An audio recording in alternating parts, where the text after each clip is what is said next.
The Gerald R. Ford-class aircraft carrier, or Ford-class, formerly known as the CVN-21 class, is a class of aircraft carrier under construction to replace USS Enterprise CVN-75 and eventually the Nimitz-class aircraft carriers of the United States Navy, with the initial delivery being USS Gerald R.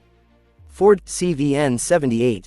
The new ships have hulls similar to the Nimitz, but introduce newer technologies such as the electromagnetic aircraft launch system, as well as other design features intended to increase efficiency and reduce operating costs, including sailing with smaller crews. USS Ford was built in 2009 as the first aircraft carrier in 35 years. Equipped with the most modern radar systems such as the new dual-band radar (DBR), which combines the X-band AN, Spy-3 radar and the S-band volume surveillance radar. The DBR is capable of searching, tracking, and detecting enemy aircraft and missiles, to then be intercepted by the evolved Sea Sparrow missile (ESSM).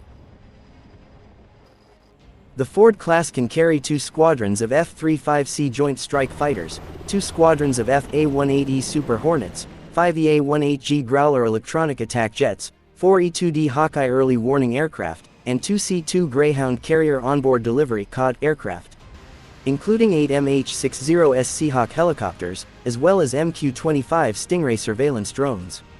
For takeoff, the fixed-wing aircraft uses EMALS, Electromagnetic Aircraft Launch System technology. As for self-defense, the Ford has 2 Mk-29 missile launchers with 8 ESSMs each, and 2 rolling airframe missile launchers, as well as 4 Phalanx CIWS, and 4 M2.50 caliber machine guns. The Nimitz-class aircraft carriers have accommodated many new technologies over the decades, but have limited capabilities to support the latest technical advances. With these constraints in mind, the U.S. Navy developed the CVN-21 program, which later evolved into the CVN-78, Gerald R. Ford. Improvements were made by developing more efficient technologies and designs. Changes included a larger flight deck, improved weapons and material handling, a new propulsion plant design that could be operated and maintained by fewer personnel, and a smaller bridge that was pushed aft. Advances in electromagnetic technology led to the development of the Electromagnetic Aircraft Launch System, EMALS, and Advanced Arresting Gear (AUG). An integrated warfare system, the Ship Self-Defense System (SSDS), was developed to allow the ship to more easily perform new missions. The new dual-band radar (DBR) combined S-band and X-band radars. Construction of the first ship, CVN-78 Gerald R. Ford officially began on the 11th of August 2005, when Northrop Grumman held a steel cutting ceremony for a 15-ton plate that would become part of the carrier's side shell unit, but construction did not begin until early 2007. The carrier is being assembled at Newport News Shipbuilding, a division of Huntington Ingalls Industries, formerly Northrop Grumman Shipbuilding, in Newport News, Virginia. It is the only shipyard in the United States capable of building nuclear-powered aircraft carriers. Initially, only 3 aircraft carriers were planned to be built, but if the Nimitz and Enterprise-class carriers are replaced one by one, 11 carriers will be needed over the life of the program. The last Nimitz-class carrier will be decommissioned in 2058.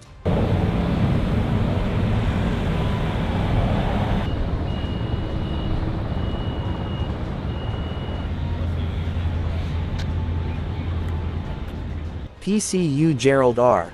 Ford CVN-78 is the lead ship of her class of United States Navy supercarriers.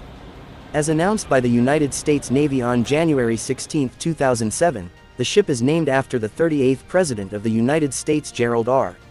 Ford, who served in World War II aboard the light battleship Monterey in the Pacific Theater. The Gerald R. Ford will enter the fleet to replace the inactive USS Enterprise. CVN-65, which ended its 51-year active service in December 2012. Operators of the Gerald R. Ford class will have advanced arrestor equipment, automation, allowing for several hundred fewer crews than Nimitz-class carriers. Updated RIM-162 evolved Sea Sparrow missiles, an AN Spy-3 X-band multifunction radar and an AN SPY-4 S-band volume search radar. Designed together as the dual-band radar (DBR) originally developed for the Zumwalt-class destroyers. Electromagnetic Aircraft Launch System, EMALS, replaces traditional steam catapults for launching aircraft. New nuclear reactor design, A1B reactor, for larger power plants. Stealth features to reduce radar cross-section. Capability to carry up to 90 aircraft, including Boeing FA-18E F Super Hornets, Boeing EA-18G Growlers, Grumman C-2 Greyhounds, Northrop Grumman E-2 Hawkeyes, Lockheed Martin F-35C Lightning IIs, Sikorsky SH-60 Seahawk helicopters, and unmanned combat air vehicles. The most visible difference from previous supercarriers is the more elongated location of the island superstructure. The Gerald R. Ford-class carriers had to reduce whole life costs in part due to the reduced crew size.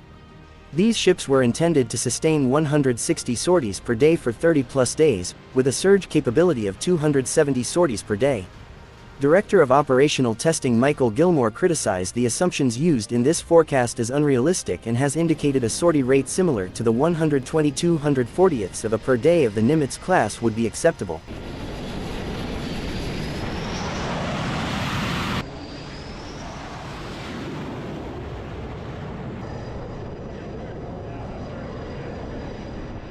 USS Gerald R. Ford CVN-78 is the lead ship in the Ford class of aircraft carrier, the first new class in more than 40 years, and will begin the phased replacement of Nimitz-class carriers.